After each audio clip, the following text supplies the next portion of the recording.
So MAGfest was last week. Yeah, that didn't go perfect. Yeah, it didn't go perfect at all. In fact, it was Kevin's first MAGfest. Yeah, and he tried. I made it, and he gets the gold star for effort. Physically, I made it there for like an hour. Technically went to MAGfest. I did.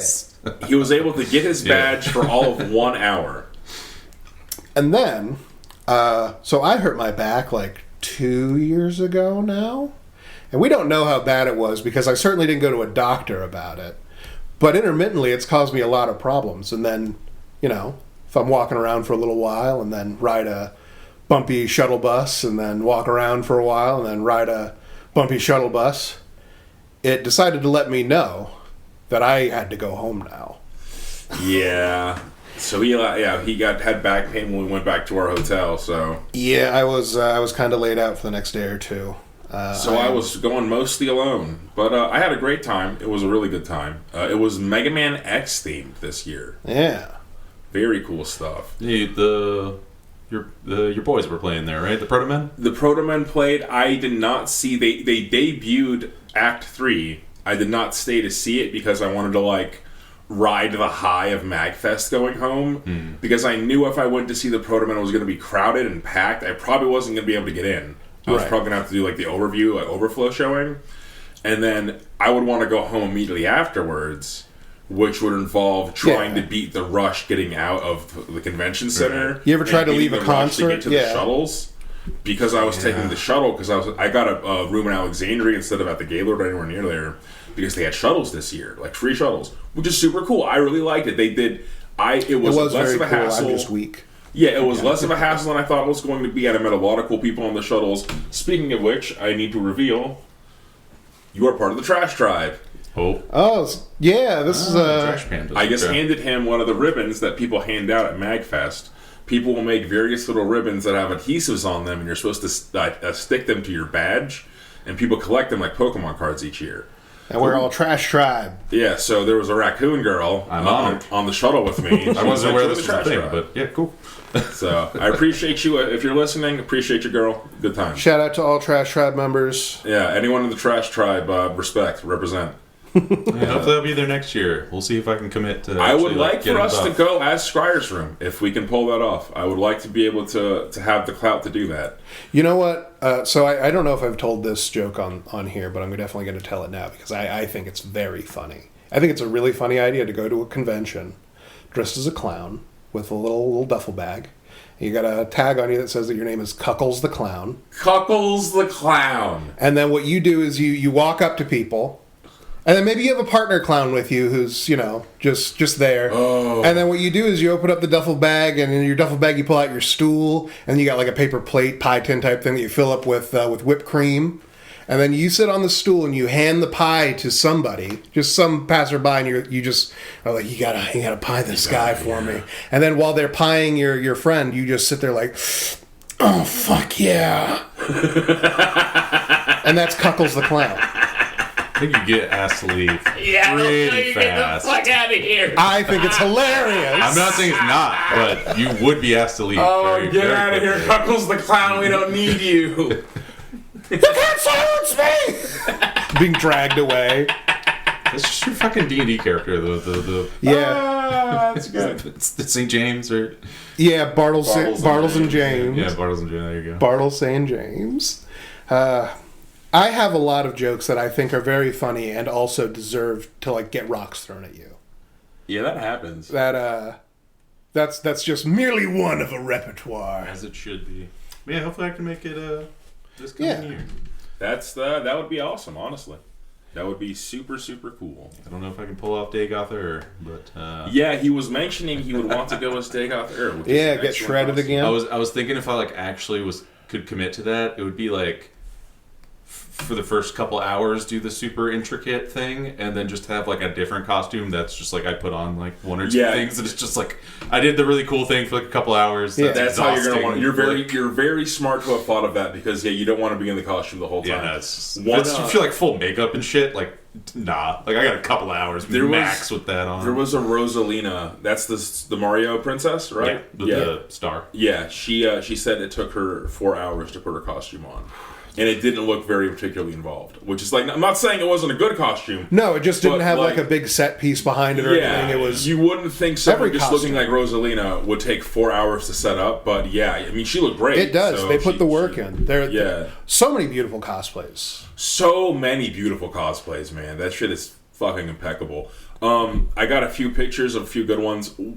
Probably one of my favorites was Doug Dimmadome, and he had the hat. Dude, yeah, okay, that got me. When going I saw like that all picture. the way up, and they had to walk with purpose because that hat was going to fall if they didn't. Yeah. That person, actual hero. It was. Words can't describe how big this hat was. And there was a Waluigi parade. That was excellent. Yeah. Of just Waluigi? Yeah, a bunch of. I think a few warriors in there. They were like chanting something and like walking through. I got a video of it because I was like, "What is this?" Like, it was good. Were they chanting like "Put him in Smash" or something? They're like Waluigi. That's been your They're like, why Waluigi something? Yeah, something like that. Okay. Yeah. That is what That sounds Waluigi right, says. yeah. So that is more accurate for a chant for that. It was excellent, is what it was. Yeah, I was very very satisfied with what I saw. But yeah, MAGfest, super excellent. I recommend you go, and if you do try to go next year, we will probably try to have a panel with us at Scryer's room. Yeah. So I'm more comfortable probably just trying to talk than walk around because I am. You get to sit. I get to you sit. get to sit. I'm going to train him up. We'll get that back strong. Yeah. I'm very familiar with back pain. Yes, he is. So, yeah, I know. In fact, I know how to treat it. I just don't do it often. Oh It's yeah. my own bit. I mean that's why my back pain keeps recurring. We're lazy. Like, Gotta do those stretches. There's no mystery element here. And with that, welcome back to Scryer's Room. I am your host, Famfare. I'm Kevin. No, Mario. And today, I'm going to be delving into the Skaven. The Skaven. And before that, if you like the nature of this content, go and give us a like and subscribe on YouTube. You can give me a follow on Blue Sky, and you can support us on our Patreon. So, what is a Skaven? Yeah. Skaven are a race of... They're not good. They're not good. They're not good at all. They are a race of horrid ratmen that inhabit the Warhammer world of malice. They are constantly scheming and plotting the downfall of all other races and their inevitable rise to the surface world. All Skaven are self-centered, rapacious, vile beings with evil etched into their very souls. They are the true children of chaos, creating ruin and decay wherever they go. That sounds super chill. I wonder why they're called horrid. Not just rat men, horrid rat men. They're horrid ratmen. There are perhaps other rat men out there we couldn't say, but these ones, honestly, awful. Just the sheer nature of how chaos mutations work in Warhammer, there was most definitely a beast man that was a guy that mutated into a rat. Yeah. He's not a Skaven. Because specifically... He'd be insulted. Yeah, he would be called insulted. him a Skaven. The Skaven would be insulted. Because, so, beyond 4th edition of Warhammer, they make this whole like, oh, are Skaven human rats or rat humans? Who knows? Right. If you go back far enough, there is no ambiguity. They are rats that became people. They are rats that mutated to be more human-like and have the psychology of a rat. They are not people. They do not empathize like people. They are rats. Yeah. They are rats in the shape of men, which is so much worse. Mm-hmm. Like a dude that became rat-like is like, okay, that's creepy, but at least one point you were me. Like, yeah, you can Johannes empathize Rats in the Beastman tribe. Yeah. He's. I mean, I imagine by the way that like the Skaven they're like small. They're not small. They're short. They're hunched over. They're hunched over. They're pretty typically malnourished, so they're weedy. Proportionate. Like they look a lot like a big rat. Whereas this guy looks like a man in a rat costume mostly. Like he's real. He's like full size. He's 6 feet tall. He's okay. And yeah, he gets bullied a lot. Isn't being like 5 foot something like big for a Skaven? They are between 4 to 6 feet tall. Oh. Like a Skaven that is fed can be bigger than a man. Ugh. But almost no Skaven is properly fed, which I'll go into in a minute. Right. It's actually almost impossible for most Skaven to be well fed. They need to be domesticated. It's a biology thing. Oh. But, so before he dives into like Skaven proper, like also it's like rat men aren't like a new concept in fantasy, right? You know, which shout out to my new favorite boy Jack Vance. In Kugel's Saga, I remember you talking about there's this. horrible ratmen he just happens upon. Because they take the slaves, right? And they get you. They literally stick a fucking hook into your ankle attached to a chain, and they then set you up as bait to try to get other people. And if you get enough people, they say they'll let you go. It's 10, right? If you can get 10 people, you can go. It's points. They call it points. That's what it was, yeah. So you're literally earning points by fucking over other people, and it's so messed up. We've invented a slavery pyramid scheme. And, like, those guys are super fucked up and terrible. Skaven, probably worse. Yeah. We're just saying a lot. Mm-hmm. So, yeah. Okay, so the Citadel Journal 3, which is the first appearance of the Skaven, right, describes them as... The Skaven take the form of giant rats twisted into the parody of human shape. They are between 4 to 6 feet tall. Other physical details vary tremendously. Generations of interbreeding and constant mutating effects of warpstone have produced many strange and bizarre creatures. Skaven bodies are covered in close fur, leaving only their ears and tails naked. They have wicked little red eyes, huge sharp teeth, well suited to ripping and tearing. Most ratmen show scars or other evidence of the frequent and violent fights that are an integral part of Skaven life. They sound great. Having a great time. Having a great time with Skaven. So I'm not, like, too familiar with Skaven, but, like, so Tony was saying how, like, most of them aren't well fed, and you think, like, oh, doesn't that make them, like, little bitches? And you're just like, no, you gotta think of it as, like, they're rat people, and it's just, like, not well fed, and then their society, think of it more as just, like, the lowest, like, Skaven is, like... Or at least is my interpretation, is they're like a starving, cornered animal, basically at all times. At all times. Literally at all times. So it's just like, if you think like, ha ha ha, oh, this thing... No, it's coming at you like a fucking crazed animal. And yeah, there's actually a word for it in there. Of course there is. Yeah, it's a whole trance they can go into. Oh. So... The Citadel Journal goes on to explain that they possess many mutations that beastmen have. In fact, there's a cute little chart in the original booklet where you can roll a D100 and you can get like different mutations and like tentacle fist, that kind of thing. Yeah, exactly. Like scaly skin or like extra head. Just pretty like cool. Pre-chaos spawn shit, or one of them was chaos spawn. One of them was spawned. Oh, okay. Yeah. And otherwise they just mutate a lot. Yeah, and they are mostly brown or piebald. And black ones are considered usually stronger and more aggressive. We made this joke in a previous episode that's actually based off of the London black rat being the worst being one. a demon. Yeah. Like if the American brown rat is pretty chill. Like they make great pets and they're very like clean and like docile. The London black rat is a demon. That has been generations of just being in a city, just killing each other, have made them into Skaven. Mm-hmm. And it's the same with like New York and rats. the rats too, not just the people. Well, the London black rat. The New York rat is the London black rat. They came over on those ships. Yeah, but it's the London black rat with a New York attitude. Yeah, exactly. Like, making it more dangerous. That's how you get a master splinter. That's how you get master splinters. Exactly. And the white ones, or albino ones, typically make adept sorcerers and are more susceptible to warpstone. There is actually albino Skaven are held in higher esteem than all other Skaven and are often taken at birth to be trained to be the elite of the elite. In fact, the leaders of the Skaven are protected by albino storm vermin who are hulking. Like they are like some of them are like 7 feet tall. Like they're huge. Storm vermin are their big boys, right? Yes, these are like the elite of the elite soldiers. Yeah. I'll go into details on the titles and the units later. But yeah, so albino makes you a big deal. And then gray-furred Skaven are the most susceptible to mutation and are the most rare. Yeah. And we will go into the gray seers, which typically make up their ranks. I only really know the lore about one particular Skaven, and he's a gray boy, and he's the best gray boy. Yeah, we'll bring up Gray Seer Thankyul later on. Are all grays? Do they get horns, or is that just typically? Okay. Typically, like a gray seer will be denoted at birth. You'll be a grayford Skaven with like little nubs, and they're like, "Oh, get that one." Yeah. Built different. And I'll explain the process of selecting Skaven in a moment. Here, it's quite horrible. Isn't it always? Which refers to the very beginning where we said they're not good. They're horrid. We love them, but they're not good. They're just so fun to watch because it makes you feel good about your life. Well, we love them because they're not real. If they were real, exactly. They'd be a problem. Exactly. I'm from a safe, different universe where that's not the case. So I can watch and be like, wow, look at him go. Otherwise, it'd be like, no, kill that. Kill that quickly. We all need to get together and kill that right now. Yeah, it's the same like orcs and Tyranids. It's like, those are so cool. It's like, but only because they're fake. Yeah. Like, But, so Skaven have superior hearing and smelling than humans, and they're able to see or smell and hear at a higher range.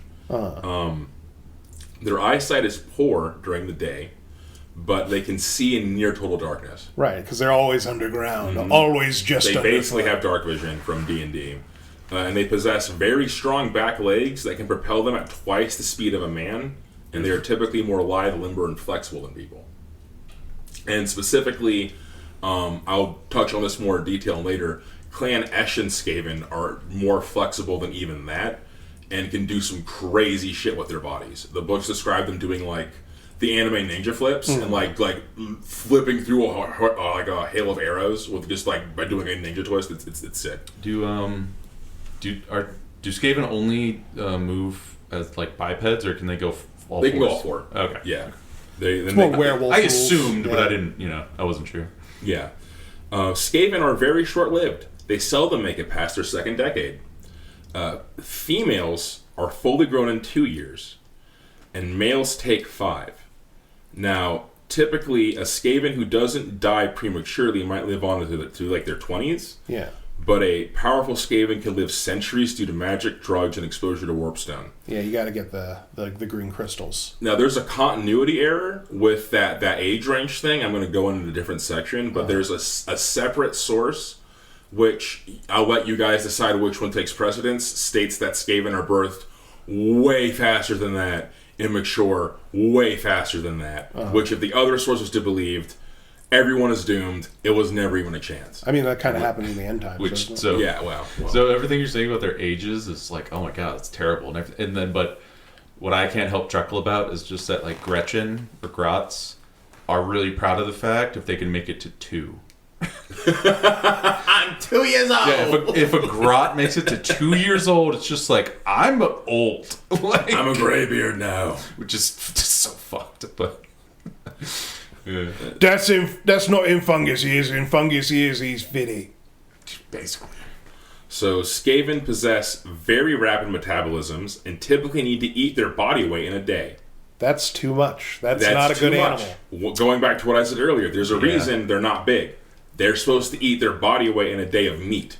Goddamn, that's a swarm of locusts right there. This isn't usually possible, and that's why most are malnourished and weedy. Their metabolisms go into overdrive when in battle, and after a fight, they are possessed with an intense hunger called the Black Hunger, and will begin to consume the weak and dying. When overcome by the Black Hunger, Skaven are completely fearless and will try to eat anything and anyone in path. That's just the regular part of the life. So going back to what Mario said about a cornered Skaven, if he's starving, he will come at you until he is dead or you are dead. I thought it was bad. I didn't think it was that bad. But damn. It's called the Black Hunger. And yeah, at the end of a battle, anyone who looks weak at all is consumed instantly. And furthermore, they're just bad. It's just like it's an easier system than having a bunch of different guys at different levels of hurt. What we need to do is we get all of our guys, they all eat each other until we have the exact same number of relatively the same hurt guys. It's easier to keep track of the HP pools. Yeah, it's easier. That's the only way they earn rations. Is just after the battle. Did you live? There you go. There was stuff out there. Yeah, scavenging There's your rights. rations for the day. So one of the worst things about a Skaven invasion is that Skaven do not invade anything. They infest. Right. And you only ever see Skaven when there isn't enough food for them to do anything else. They never want to go to the surface. They know it's scary up there. But when they don't have a choice because there's not enough food, they'll take to the surface in a heartbeat. And at that point, because of the Black Hunger, it boils down to either we win and we eat them, or we lose enough dudes that there's enough food downstairs again. It's a Skaven win-win. win regardless. Yeah. They never actually, similar to Orcs, Skaven seldom lose. It's just, what is the actual goal being accomplished right now, and how does this fit into my plan schemes? And eating. That's Yeah, the end goal, and this serves it.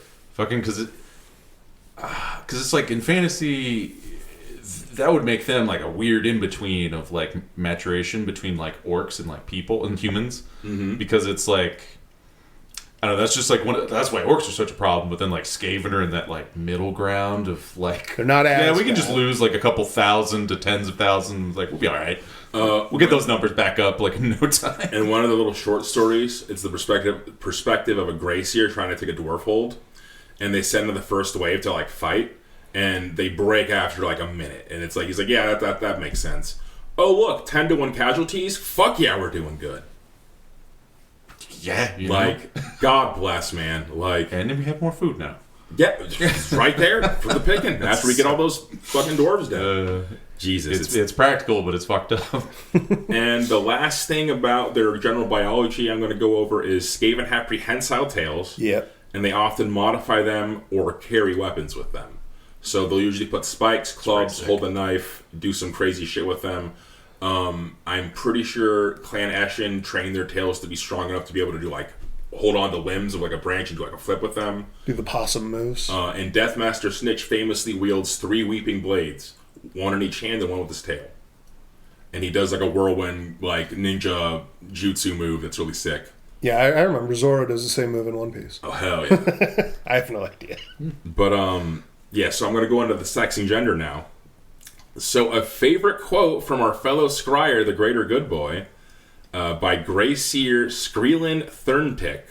There are no Skaven females, just Skaven broodmothers. Ugh. Only 1 in 10 Skaven are born female. The narrator of the book Children of the Horned Rat, which is a supplement for Warhammer Fantasy Battle 2nd Edition, states that he's the one who stated that the males reach adulthood at 5 and females at 2.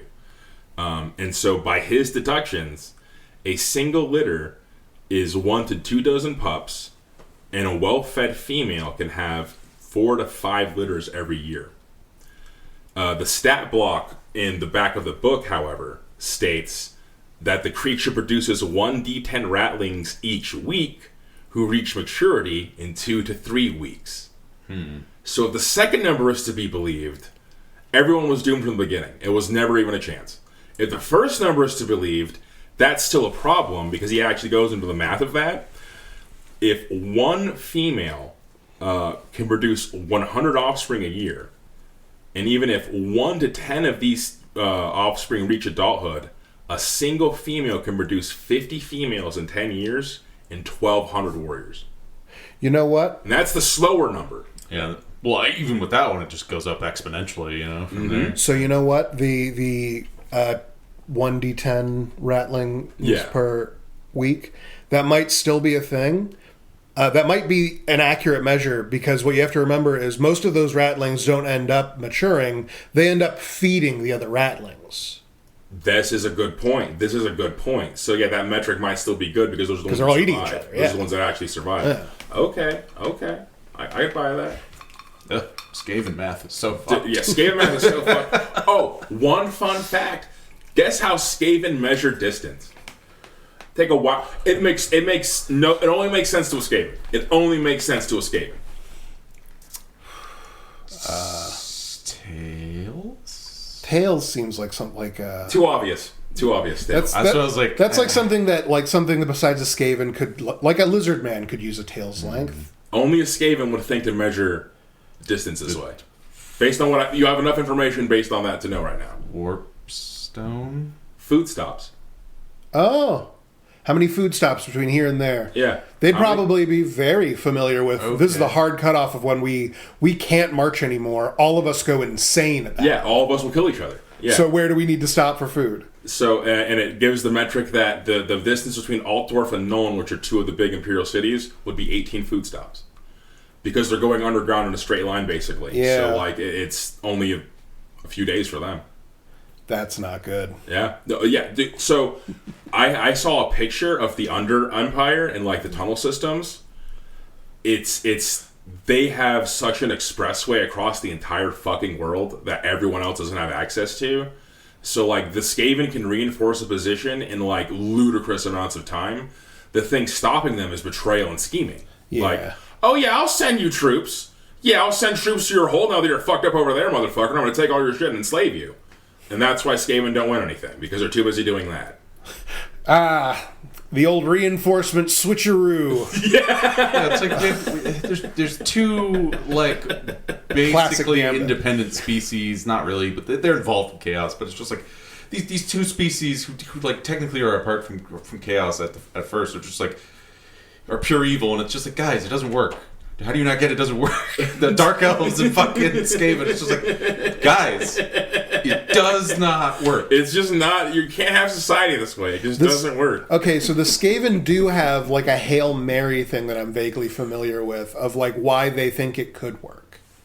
Why we could just be all evil together. Because once we get all of the crack cocaine warp stone for like me, enough for me. Yeah, for me, yeah. Then I don't have to do that anymore. Now, once we have it all, it's over. That's a mythical amount, by the way. Yeah, okay. One thing I want to note, and I'll be going into this in another episode, is if you aren't familiar with the Warhammer world, there are two moons. There's Mansleb and Morsleb. Yeah. Morsleb is made of pure warpstone. Yeah. And the Skaven will routinely break chunks off so that it falls to the ground so they can pick it up. Because it's they shoot rockets at the moon. It's like a much more unhealthy version of moon sugar from Elder Scrolls, where it's like this a little bit more literal too. Yeah. It's like that if it was just like 10 times worse. Like if it was warpstone. I'll go into warpstone soon. It's bad. If you cooked moon sugar with uranium. Yeah. Because it's mutaceous, this stuff. But going back into Broodmothers a little bit more. So there are castrated Skaven called rat wives, or the cut, as the other Skaven call them, who tend to their broodmothers and keep them in a constant state of bliss with narcotics. So the second they pluck out the female to like go be bred, they are completely unaware of their surroundings.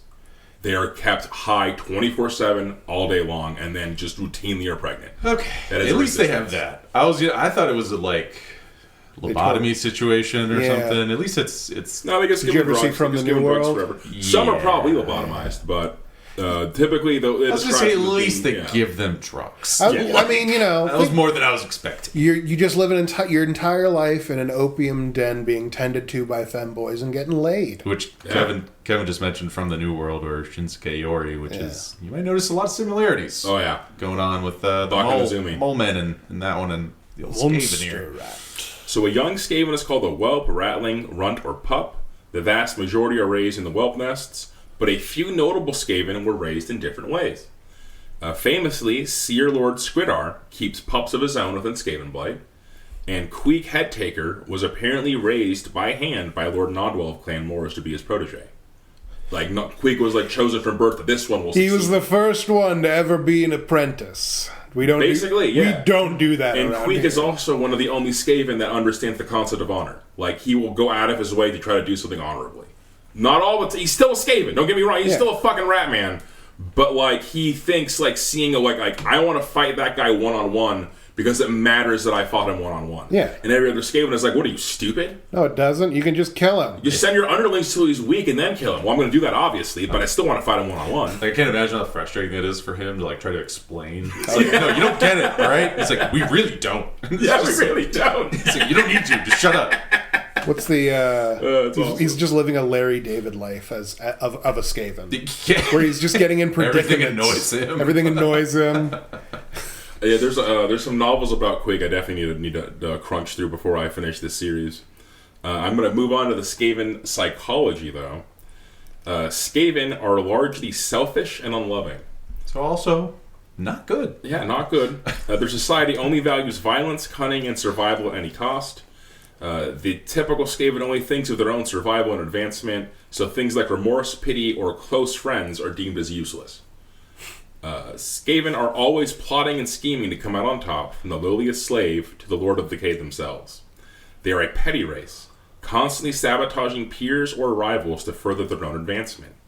Any misgiving is attributed to someone else, every setback the working of saboteurs and jealous rivals.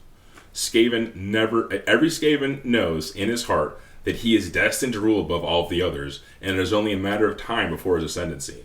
No matter the situation, a Skaven will never recognize their own faults. Ever.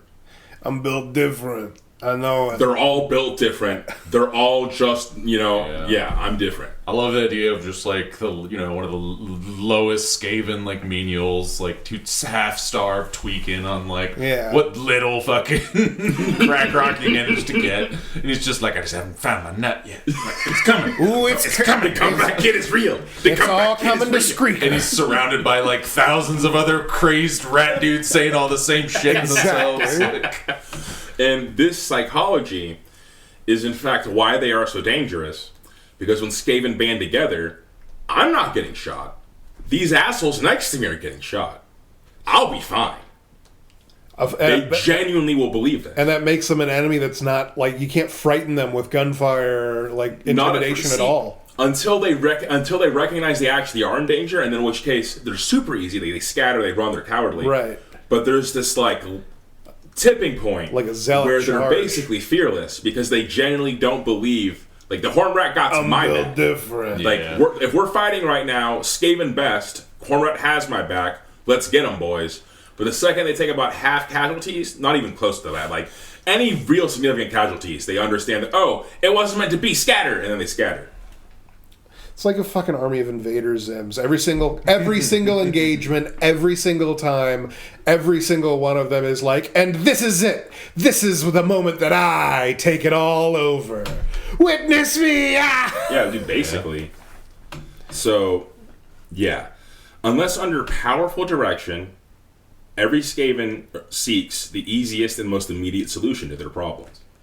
It takes Skaven of impeccable character to set aside his own schemes for even a moment and focus on the collective, which undoubtedly will still further his own schemes. Right, of course.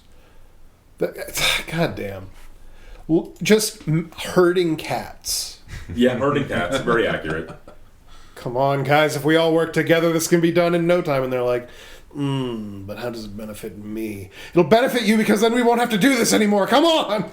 And we touched on this already a little bit, but a large part of the Skaven psychology just boils down to food scarcity. Yeah. Like, a huge part of their everyday life and how they think is food. Food noise is constant for Skaven.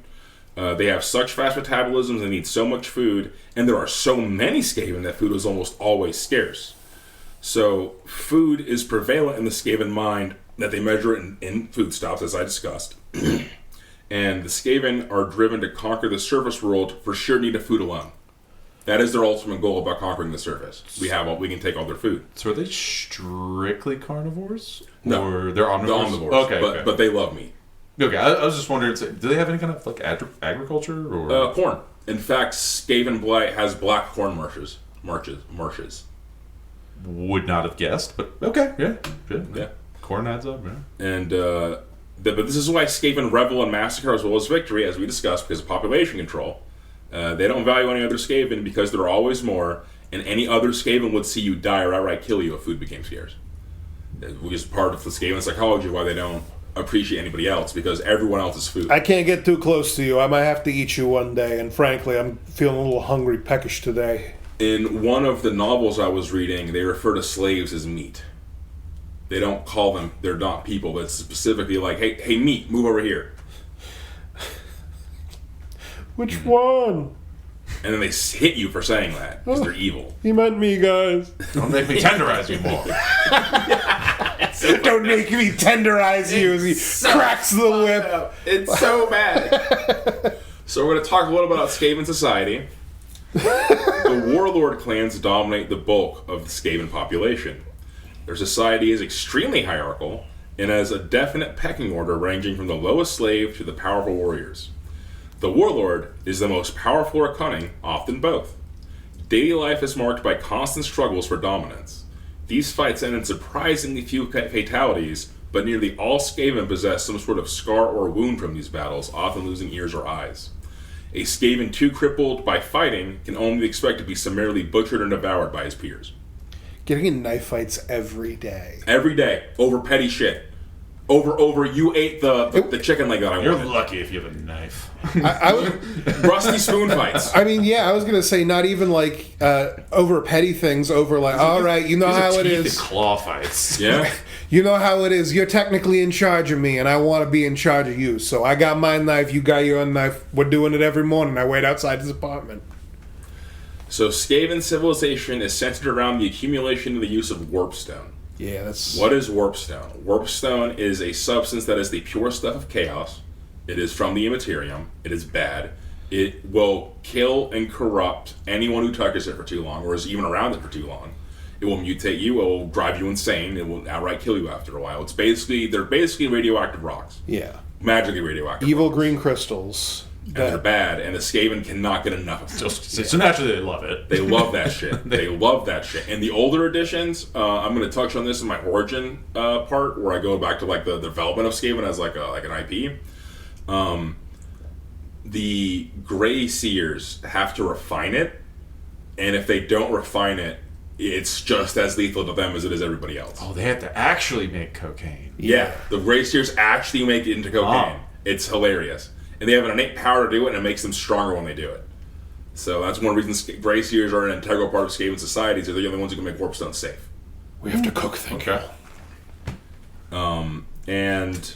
They're all just Walter White. Yeah. Yeah, they're all just Walter Whites! It's so good! They hunt down warpstone remorselessly, and often uncovering meteors that were tracked through their observatories. Yes, Skaven have observatories. For wild crack rocks. For wild crack rocks. Most of these meteors are the size of a man's fist, but irregular in shape. But the exact size is difficult to range because warpstone basically gulps up light and like emanates a black glow. It kind of has like a black hole almost effect around it. It doesn't not towards the middle, but like the way a black hole sucks out light, it glows like that. Yeah. It's like eating the light around it, and otherwise it's like a dark green. But it's like this black green kind of thing. Like the band around it, sort of. Yeah, the band. Yeah. Okay. Yeah. So, yeah, terrible, horrible stuff. And raw warpstone of this type is dangerous to all creatures, and prolonged exposure will cause madness, mutation, and death. Warpstone is used by the Great Clans with various impact. I will talk about the 4 Great Clans later, but to just brush over how they use it. The Clan Molder uses it to mutate monsters and grow unspeakable horrors. They have like rat ogres and things, right? Rat ogres, wolf rats, a whole bunch of giant rats. They can make the big evil rat from fucking that N64 game, Rampage. They can make the giant rat from Rampage. Yeah, 100%. The Clan Scryer use it to power their experiments in their war machines, like the Warp Fire Thrower, the Rattling Gun, and the Doom Wheel. I love their puns. Rattling Gun. They don't have the word Gatling over there. In that world, in the world of Warhammer, you could be like a Gatling gun, and they'd be like, "You're saying that wrong. You mean a Rattling gun." Yeah, they made up that word. So okay, you're trying to be all logical about this guy. But when you're off your fucking face on Warpstone, okay, and it just sounds good, all right, Rattling Gun. My favorite part about Skaven being on drugs all the time is there was a 4chan post talking about like elven swordsmen and being like, imagine studying the blade for 500 years only to be shot by a rat on cocaine from 500 yards away. I love that. Yeah. There's so many variations of that one. Dude. I love the 40k one where it's just like, imagine you're a space marine or an Eldar and you've been refining your craft for millennia and then you get killed by a horde of screaming green idiots that were born like a week ago. It's so good. The true grim darkness of the 41st millennium. But Clan Scryer make their war machines. The Clan Pestilence make flail sensors filled with burning warpstone that vent plumes of deadly smoke that will give you incurable wasting diseases. They got mustard gas flails. Mustard gas flails. Accurate. Man. Instead of... And it kills them too, by the way. They're just that. They're just that into it. But instead of chlorine gas, it's evil. Like it's just made of evil. Which is they're swinging the crack pipes at us. Run! Even more devastating, I guess. The Clan Eshin coat their blades in warpstone and warpstone infused venoms, and they have a weapon called the Weeping Blade that is like created with warpstone, and it sweats warpstone venom that's corrosive. Oh. And a single cut from a Weeping Blade will kill you no matter what. You are just dead. And Queek has 3, right? Deathmaster Snitch. Snitch. He has 3. Okay, yeah. And yeah, they're constantly secreting deadly toxin. So I was already like, 3 sword style with tail, like pretty sick, but also you got, evil sword with they're evil made of goo. acid poison. Like, yeah, that's even more. It's just sick. When I go into Skaven history, we're going to talk about the Fellblade, which is the evilest sword that Skaven ever were part of. That's the one with there are some other swords that are pretty evil, but the Fellblade is pretty fucking evil. That's the one that they just gave Nagash or whatever. Or? I'll go into that, but okay. that's the tail. I always remember you telling me about that. It's so good because you got to read up on Nagash because you're a Lich Boy and he's the necromancer. That's why I remember because like everything you told me about Nagash, I was like, hey, he sounds like fucking awesome. Yeah, he's such a character. God, he's such a character. But in 4th edition, the Grey Seers had the ability to refine Warpstone, as I discussed. Yeah. And this gives them additional powers, and they consider this to be a gift from the Horned Rat, and they play an integral part of Skaven Society. Right. Can't get rid of them. So if Warpstone is the cornerstone of Skavendom, then slaves are the lifeblood of Skavendom. They may be of any race, but the majority are just other Skaven conquered by a rival clan. Right. Almost always. I'd say 90% of Skaven slaves are just Skaven. And inversely, 90% of Skaven, well, they're slaves. Probably not an accurate statement. I wouldn't have imagined they would be using Skavens that much. I figured they'd like other races more because it's like most of them don't need to eat as much as they do. So some Skaven have the forward thought to think, hey, dwarves are good at making things, keep this one alive. Oh, they're just doing it to be ticks. Then mostly, yeah. They don't think about it like okay. Yeah, they'll take whatever they can get, but like some Skaven are forward thinking enough to be like, oh, this one's like valuable. Like besides, he's not just food, guys. This one's like he's not food and labor. He can like do stuff for us. Okay, yeah. I was trying to be too practical about it. If you're a notable Skaven, you'll have the thought to be practical. I was like humans. Like one, they don't got to eat as much, and then if they die of starvation, you just get to eat them. Like, but. Yeah, that's the big one. We get to eat. Like I said, they're all meat. At the end of the day, every slave is just meat. And they're probably all more delicious. delicious. They're probably also all more delicious than Skaven. There is a short story at the beginning of Children of the Horned Rat, what describes a soldier being taken, and like he like wakes up in like the Skaven slave pits, and he like gets dragged by his neck to like go like man like a slave wharf or something, like row a boat, and he's like, oh, I can handle rowing. But like as he like wakes up, there's like an old like decrepit like man, like emaciated, with no tongue, just babbling at him, and he's like, okay, all right, old man, you must have been here for a while. Yeah, it looks like they've had their way with you for a minute, man. Okay, whatever. God, it sucks that I'm down here. I was looking for my brother. He got taken by the Skaven a few months ago, and that was like, oh man, they got me too. Well, hopefully I can find him down here. And he gets on the slave wharf, and the old man starts hitting him again, and he puts up his hand to his hand, and he has his brother's ring.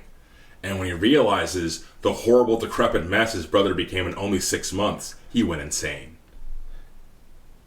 Man. Yeah, it was pretty bad. Yeah, because they'll eat the skin right off your face. They don't care. Yeah, they'll do. They literally hate you. Yeah. The only thing Skaven hate more than other Skaven is non-Skaven, and that's you. I thought that was going in a different direction. I thought the horror was going to be that the old man without a tongue was just be like, jump in the water, die, the way out. No, it was his brother. Die before they chain you to this thing. Within 6 months, he became a decrepit mess. I get. Probably that. Yeah, that's probably even more fucked up. I mean, it's also a good reality check for that young man who is like, maybe I can still find him. Maybe I can still find him. You're chained to a slave rowing line. You're just like, I'll find him. I'll find him. We'll get out of here. We'll get out of here. What are you, stupid? I'm built different. Yeah, deserve to be eaten by Skaven, you dumb motherfucker. Oh fuck. So, the 4 great clans have ascendancy over all the others. And like I said, these are Clan Molder, Scryer, Eshin, and Pestilence. Oh. And then above them are the Grey Seers, which are typically Greyford Skaven with horns. Right. And they are the priesthood of the Horned Rat. The Horned Rat being the deity of the Skaven.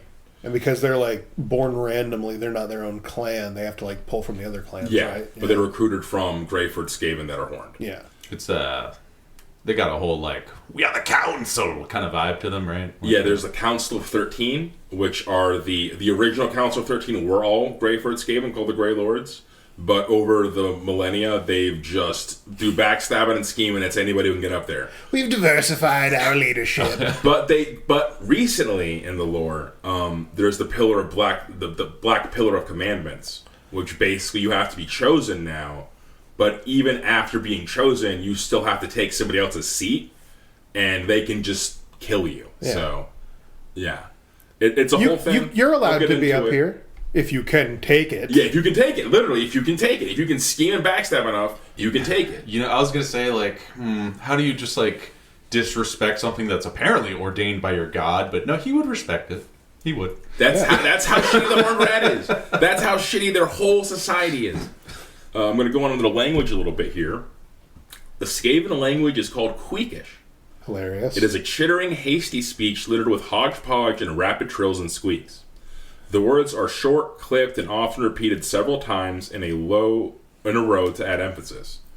Due to the speed in which Queekish is spoken, long sentences are often broken up into several fragments which need to be pieced together to form coherent thoughts. Written Queekish consists of thousands of pictographs. Most Skaven know the important ones, while only a few can recite them all. As new discoveries are made, new pictograms are made. They write with a stylus or claw, and used to keep records in wax or clay tablets. But now they use ink and parchment. They used to do wax and clay. Skaven are able linguists and learn other languages better to deal with their slaves. Other languages are inferior but useful tools, and scent plays a massive part in Skaven communication, with several musks being tied to different emotions. The most notable musk is the musk of fear. An elite Skaven will spend a amount of time to mask their musks and therefore mask their emotions. So let me say right here, I love the idea that they're like, these other languages are so inferior, and then like just a moment before, like it like even to them they're like, obviously not all of us can know how to read. Language is hard, and you know, if you say a sentence that's too long, you really have to think about it, because our language, it makes it all but unintelligible. But those other languages are stupid. So the closest like IRL parallel I could probably think of would be like old ass like Chinese, because that was basically the situation. Was just like the characters were like so complex and there's so many of them, that like only the elite could learn them all, because it just took that much effort. And then that's why like simplified Chinese like basically like fucking changed like China. Simplified Queekish would change the because everyone could just fucking write now. Yeah, I'm a simp for King Sejong. So Korea used to use Chinese characters for their language. And then one of their kings, Sejong, spent 7 years and went blind developing Hangul so that they could have their own simple character system that actually made sense. And it's like one of the most intuitive character systems because it's based off speech organs. All right. Super cool. So obviously what I'm about to say is going to be like very heretical and bad. And let's hear it. Not good or correct. This is obviously not what happened, but I think it's very funny. I'm imagining he's blind, and he's come back from 7 years in seclusion with his new language for everyone. And then he gives it to them, and then he tries to explain each of the symbols, and every time he's pointing, it's like a different thing completely. He's blind. Because he's fucking it's so blind. Fucking stupid. It's so dumb. You're dumb. I'm sorry. He's explaining the language, and he's just pointing and like gesturing at the back of the page because he doesn't see that it's. You're turning it into like the Ringo Starr situation. It's just like, good job, King. We're gonna put it right here, right up on the fridge where everyone can see. No, your Hangul's real good. I'm sorry. Disrespecting this country. I'm sorry. That's a really cool story, but I can't think in serious terms. I have to be silly. So back to Skaven. Skaven, yes. Yes, sorry, Korea. So, physical posture is important in Skaven communication. It is customary for a lesser Skaven to keep his nose below his master's. This results in entire rooms head bobbing as they adjust their snouts below their masters, but above their lessers. That is one of the cutest little things about them, I think. Isn't that so silly? That just seems like it'd be fucking annoying. Wouldn't it be? Like, yeah. Wouldn't it be like to risk life and a limb because you didn't tilt your head the right way, and then be called bitch made because you didn't tilt your head the right way? That's like next level posturing. Like, it's nuts. It's the best language Skaven. in the world. You see, no one understands each other, and you have to both see, smell, hear, and probably taste the people you're talking to in order to actually understand what. So taste. I can actually bring an example of that. Came into this. So there's a short story. It's the worst language ever invented. They don't know what they're doing. There's a short story. There's nothing simple about it. Where it starts off with the Claw Lord. He's assembled all of like the other like leaders of the units and stuff, and they're taking a dwarf hold, and he assembles them in like the hall that they just took, and he's facing away from all the Skaven, and he says, "The dwarf king is a most formidable adversary," and then he turns around, showing off his engorged belly. "I have eaten him." And then all the other Skaven are like, "Oh, what, nani?" And he's like, "Yes, I have eaten him and taken his strength for my own. I shall lead the clan now." And then they're like, "Okay, cool. Bet, dude. Sure. You ate that guy. Obviously, you're in charge." It's just like, seems legit. Exactly. You ate all of him? All of him. Yeah, exactly. A whole fucking dwarf. That's a lot of meat, dude. That's like going to like one of those like gimmick restaurants of being like. Even the beard?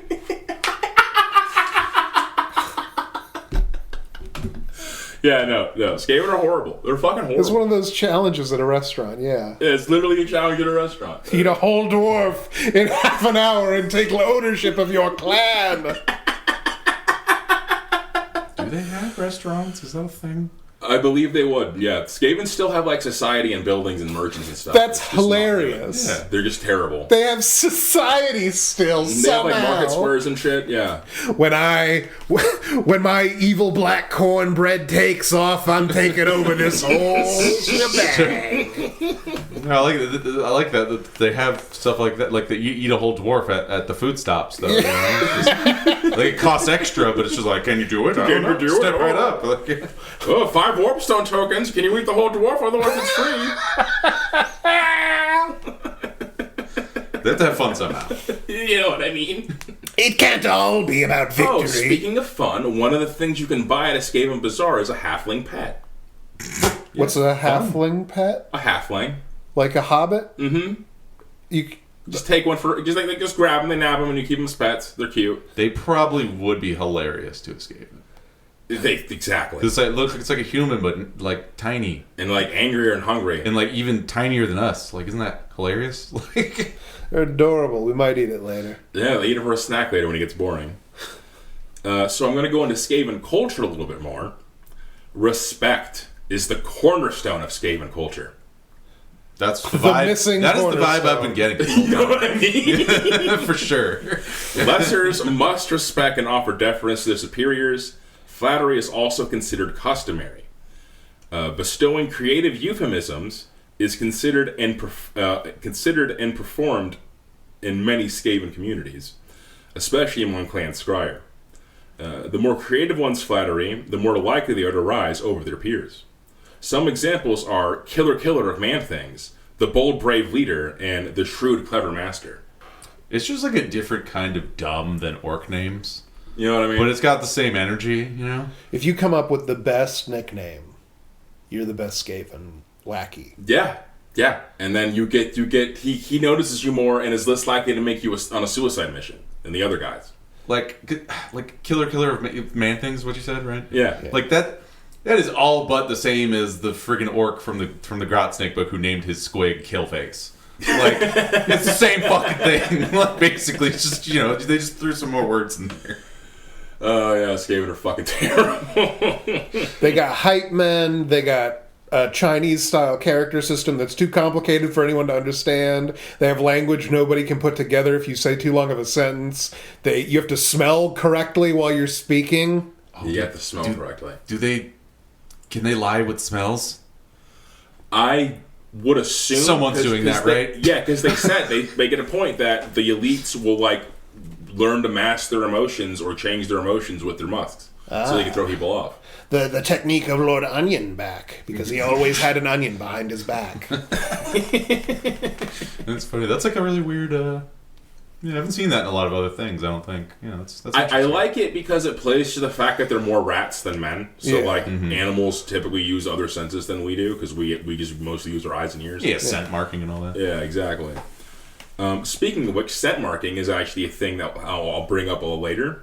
God, I don't want to know how they do it. Peeing. Yeah, okay, all right. Just pissing right on you. Like, it's something that commonly happens. A superior will mark his lowers. It's considered a great honor, but it's obviously not. Just gives you a golden shower real quick. Get over here, I have to honor you. That way he knows, that's what you know he's directly mine. Yeah. Otherwise he wouldn't smell like me. Fair enough. He'd smell like your piss if he was available. Foolish of me to try to judge Skaven. An interesting part of their culture, infanticide is a common practice among conquering clans. You gotta. The juveniles are eaten in a celebratory dinner, and the elders are enslaved. Okay, yes. All right. Can't just eat them. It's got to be a celebration. Yeah, it's like, we won. Time to eat all the babies. They probably are really tender. It's so fucked up, dude. It's so fucked up. If you're comparing Skaven good. So bad. If you're talking about just like Skaven meat, the babies probably are the tastiest. I'm just saying, that's probably why they're so happy about it. You know? Yeah. It's not great, but And these actions typically mark the end of the clan's line because Do they keep lost, the brood mothers? I think so. That's good. Yeah, I like that. I would assume so. It doesn't say that they kill them. I mean, they kill all the young. They're just like, these aren't our offspring, so we're gonna eat them. Stay hot, ladies, with your opium and your femboys. Yes, sir. And then slaves are typically never allowed access to breeders unless they can rise back up to a higher rank, which is almost never. Most slaves die a slave. It's a beautiful aspect of Skaven culture that expressly you can earn your way out of being a slave, and also implicitly, I'm obviously never going to say you've earned your way out of being a slave. No. It has to be made evident by somehow that happening. People have to witness it. Like you have to save like a busload of people on a bridge. Like kill a busload of people on the bridge. Save them for everybody to eat. There you go. Yeah. That was the thing with Skaven though. nah, if you let it crash and burn, they're already pre-cooked. But Baby. let's get Save them from falling in the river. I imagine a superior trying to calm down his dudes because they all think like I'll make it back up, and he's just like, guys, calm down, have some warpstone. Have some more calm down, guy. Oh, thanks, boss. So, going back to marking, Skaven feel more comfortable around things that smell like them. That's one of the main reasons they mark. And The stink of clean. subordinates will be marked, and then who in turn mark their subordinates. It's That piss is all how the way hierarchy down. is established in Skavendom. God. You can smell them coming before You have to see them. memorize all of your generals' piss smells. Because that's the only way you can identify your own soldiers that work for your generals. Because you piss on your generals, obviously. And then they have to piss on their guys. Wait. So you have to know what your generals smell like. Does that mean Keep piss swatches on you. hold that thought? Which one's the ninjas? Eshin. Do they steal piss? For deep cover infiltration? I can't confirm. This is They all must, right? speculation. Yeah, that's... But it would not be too far to say that a Skaven team of gutter runners infiltrated to steal someone's piss, to mark someone improperly, to sow confusion and discord. I would not put that above. Just imagining a scenario where it's like they infiltrated and they caught it somehow. I don't know how they catch the piss, but then They have, it's like like, they piss get it and then it's specialists. just like we've done it. Now we can infiltrate, and then they're just like, yeah, remember? And then they just start spreading it all over themselves. Scent Mark the Pissassin! They pour it on him like Gatorade.